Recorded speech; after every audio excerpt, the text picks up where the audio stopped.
ಈ ಕಳಶ ಬರವಣಿಗೆಯ ಮೂಲ ಸನ್ನಿಧಾನವೂ ಹೌದು. ಮತ್ತು ಕಳಶ ಬರವಣಿಗೆಯಲ್ಲಿ ನಮ್ಮಲ್ಲಿ 2,000 ಹಣವನ್ನು ಸುಧಾ ನಾವು ತೆಗೆದುಕೊತೇವೆ. ಶ್ರೀಮಠದಲ್ಲಿ ಹಿಂದಿನಿಂದನೂ 500 ರೂಪಾಯಿ ಇತ್ತು, ಆಮೇಲೆ 1,000 ಆಯಿತು, ಆಮೇಲೆ 2,000 ಮಾಡಿದ್ದೇವೆ. ಆ 2,000 ದುಡ್ಡಲ್ಲೂ ಸುಧಾ ಭಕ್ತರಿಗೊಂದು ಅವಕಾಶ ಇದೆ. ದುಡ್ಡು ಇರೋರು ಕೊಟ್ಟು ಕೇಳಬೇಕು, ದುಡ್ಡು ಇಲ್ಲ ಅಂದವರು ವಿಜ್ಞಾಪನ ಪತ್ರವನ್ನು ಬರೆದು ಶ್ರೀಮಠದ ಒಂದು ಮಾಹಿತಿ ಕೇಂದ್ರದಲ್ಲಿ ಕೊಟ್ಟು ಅವರು ಸುಧಾ ಶಾಸ್ತ್ರವನ್ನು ಕೇಳಬಹುದು. ಅದನ್ನು ಅವಕಾಶ ಕೊಟ್ಟಿದ್ದೀವಿ.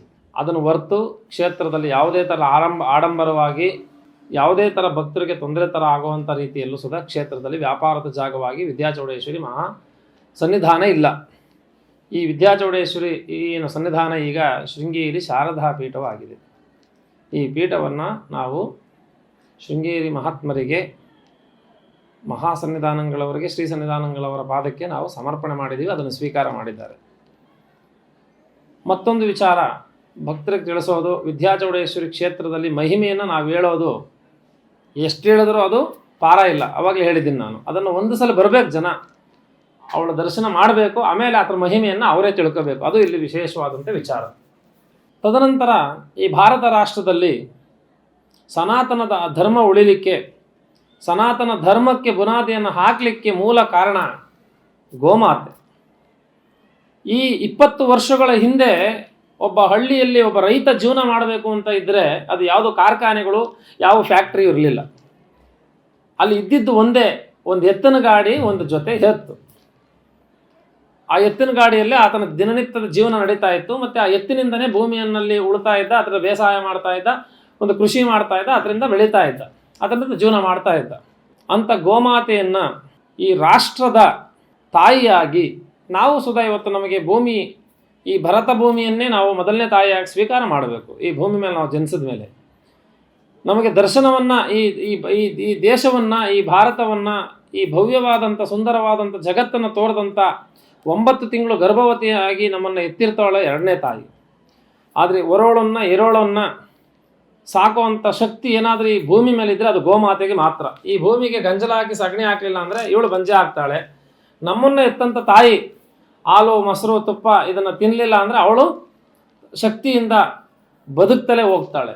ಅದಕ್ಕೆ ಈ ಸನಾತನ ಧರ್ಮ ಉಳಿಬೇಕು ಅಂದರೆ ಮೊದಲು ನಾವೆಲ್ಲ ಭಾರತೀಯರಾಗಬೇಕು. ನಮ್ಮ ಜಾತಿ ಜಾತಿ ಜಾತಿ ಎನ್ನುವಂಥದ್ದನ್ನು ನಮ್ಮ ಮನೆಯಲ್ಲಿ ಕುಲುಕಸುವಾಗಿ ನಾವು ಮಾಡಬೇಕು. ಅದನ್ನು ಬೇಡ ಅಂತ ಎಲ್ಲೂ ಹೇಳಲ್ಲ. ಆದರೆ ನಾವೆಲ್ಲ ಒಗ್ಗಟ್ಟಾಗಿ ಸೇರಿದಾಗ ನಾವೆಲ್ಲ ಭಾರತೀಯರು, ಹಿಂದೂ ಸನಾತನ ವೈದಿಕ ಧರ್ಮದ ಆಸ್ತಿಕರಾಗಿ ನಾವು ಜೀವನವನ್ನು ಒಂದಾಗಿ ಮಾಡಬೇಕು. ಹಾಗೇ ಈ ಭಾರತದಲ್ಲಿ ಗೋಮಾತೆಯನ್ನು, ಹುಲಿಯನ್ನು ರಾಷ್ಟ್ರ ಪ್ರಾಣಿಯಾಗಿ ಮಾಡಿದ್ದೀವಿ. ಎಲ್ಲ ಪ್ರಾಣಿಗಳು ಮಹತ್ವ ಕೊಟ್ಟಿದ್ದೀವಿ. ಕಾಡು ವನ್ಯಜೀವಿಗಳನ್ನು ಮುಟ್ಟಬಾರ್ದು. ಆದರೆ ಇವತ್ತು ನಮಗೆ ಒಂದು ನೋವಾಗುವಂಥ ಸಂಗತಿ, ನಮ್ಮ ಯಾರೋ ಒಬ್ಬರು ತೋರಿಸಿದ್ರು ನಮಗೆ ಮಾಧ್ಯಮದಲ್ಲಿ ನಿನ್ನೆ.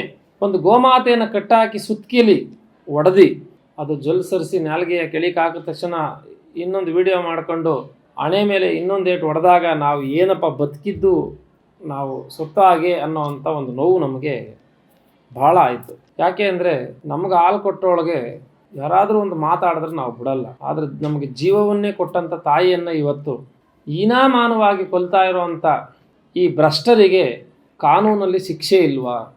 ಇದು ನಮ್ಮ ಸನಾತನ ಧರ್ಮದಲ್ಲಿ ನಾವೆಲ್ಲ ಬದುಕಿದ್ದು ಇಂಥ ಕ್ರಿಯೆ ಚಟುವಟಿಕೆಗಳನ್ನು ಮಾಡ್ತಾ ಇದ್ದಾರಲ್ಲ, ಇವರಿಗೆ ಮಾನವೀಯತೆ ಇಲ್ವಾ ಅನ್ನೋದು ಒಂದು ಯಕ್ಷ ಪ್ರಶ್ನೆ.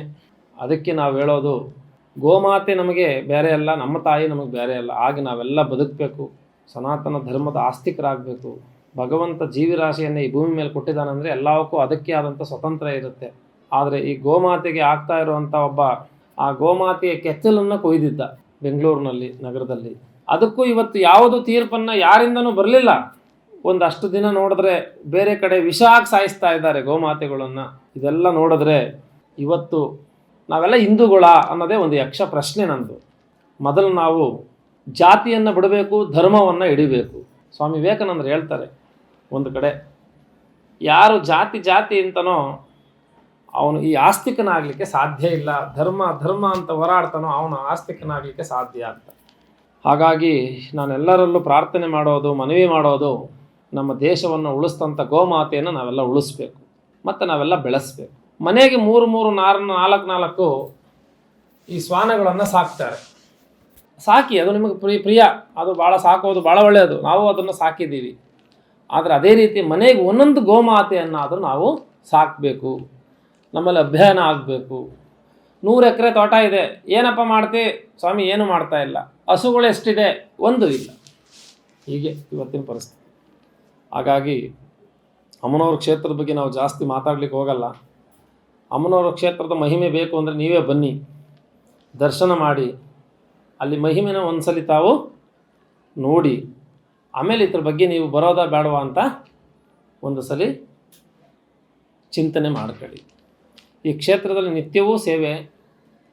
ಅಮ್ಮನವರ ಕ್ಷೇತ್ರ ಬೆಳಗ್ಗೆ 6:30ಕ್ಕೆ ಮಹಾಮಂಗಳಾರತಿ ಆದರೆ ರಾತ್ರಿ 12 ಗಂಟೆಗೆ ಸನ್ನಿಧಾನ ಬಾಗಿಲಾಗ್ತೀವಿ. ಅಲ್ಲಿ ತನಕನೂ ದರ್ಶನ ಇರ್ತದೆ. ಕಳಶ ಬರವಣಿಗೆ ಪ್ರಶ್ನೆಯೂ ಅಮ್ಮನವ್ರ ಹತ್ರ ಇರುತ್ತೆ. ಅದು ಪ್ರತಿದಿನ ಇರುತ್ತೆ. ಈ ಅಮಾವಾಸ್ಯೆ ಮತ್ತು ಪೌರ್ಣಮಿಲಿ ಇರಲ್ಲ. ನಿತ್ಯವೂ ದಾಸೋಹ ಇರುತ್ತೆ. ಬಂದು ಭಕ್ತರಿಗೆ ವಸತಿ ವ್ಯವಸ್ಥೆನೂ ಸುಧಾ ಉಚಿತವಾಗಿರುತ್ತೆ. ಹೀಗೆ ಭಕ್ತರಿಗೆ ಏನು ಅವಶ್ಯಕತೆ ಇದೆ ಅದೆಲ್ಲವೂ ಶ್ರೀಮಠ ಮಾಡಿದೆ. ಶೃಂಗೇರಿ ಜಗದ್ಗುರುಗಳ ಅನುಗ್ರಹ ಸದಾಕಾಲವು ಎಲ್ಲರ ಮೇಲೆ, ಈ ಭಾರತ ರಾಷ್ಟ್ರದ ಸನಾತನ ಧರ್ಮದ ಮೇಲೆ ಹೆಚ್ಚಿನ ರೀತಿಯಲ್ಲಿದ್ದು, ನಾವು ಯಾವಾಗಲೂ ಭಗವಂತನ ಸ್ಮರಣೆ ಮಾಡಲಿಕ್ಕೆ, ಭಗವಂತನಲ್ಲಿ ನಿರಾಕಾರನಾದಂಥ ಒಬ್ಬ ದೇವರನ್ನು ಆರಾಧಿಸುವಂಥ ಒಂದು ಶಕ್ತಿಯನ್ನು ಎಲ್ಲರಿಗೂ ಕೊಡಲಿ.